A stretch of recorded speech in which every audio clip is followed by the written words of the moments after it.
Thank you, Deputy Speaker. And I note members opposite couldn't even keep straight faces while they were talking about their level of integrity. And it does say it all, doesn't it?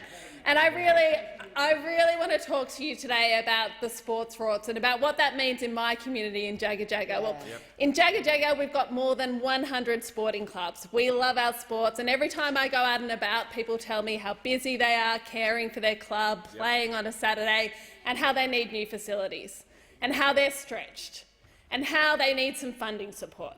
And you know what the Greensborough Hockey Club did through the Nillumbik Shire? They applied for some funding support.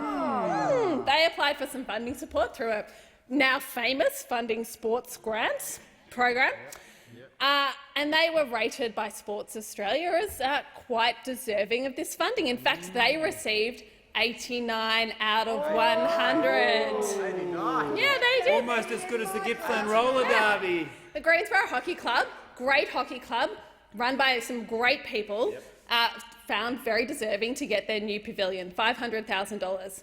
Now, imagine their surprise when they didn't receive this money.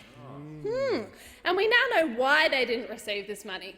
They didn't receive this money because this government is more interested in rorting, is more interested in playing political games with taxpayer funds than it is in supporting local sporting clubs. And I've got a direct contrast here, in fact. So a constituent of mine called my office late in January. His son played for the Toorak East Malvern Hockey Club. Oh, they got some. Well, they share a facility with the Hawthorn Hockey Club in the wealthy Leafy electorate of Kooyong next door. This, of course, is the Treasurer's seat. Now, the constituent of mine, he's quite involved in the affairs of the Toorak East Malvern Hockey Club. And on the 26th of April last year, during the caretaker period, he received an email from this club's leadership. He, along with all the teams and players, received this email inviting them along to an urgent additional training event that night. During caretaker, they were told to wear their full club uniforms. When they got there, it was for a photo op with their local member, the member for Kooyong, who announced $500,000 for a club pavilion redevelopment. There you go. So Greensborough Hockey Club rated 89 out of 100, no funding. Next door in Kooyong, 500,000. Now, do you know what they were rated by Sports Australia? No, what? 63 out of 100. So there's a process set up.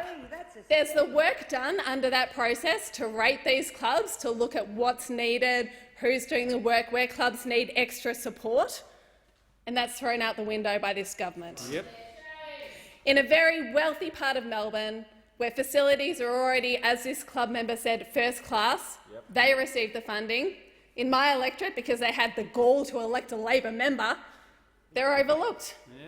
The member for Cooper, who she and I share a boundary, the Latrobe Hockey Club, one of the most rundown, I think they described it as, in the country. So they have asbestos in their club rooms, no lighting, no female change facilities, no canteen. In fact, their vice president described their clubs as looking like the place they filmed Chernobyl in. So you've got the picture. They missed out. And now I know the member for Cooper has been fighting very hard for this club, but again, compare and contrast.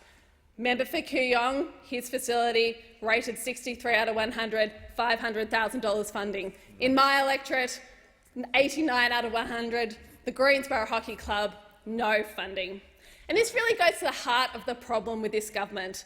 And Australians see it. That's why my constituents are ringing up my office and telling me this stinks. They know. The people who are members of this club know that what you're doing is wrong. They thought they were getting a leader. Instead, they've got a marketing man, spending taxpayers' money outside the rules with no probity, no proper process.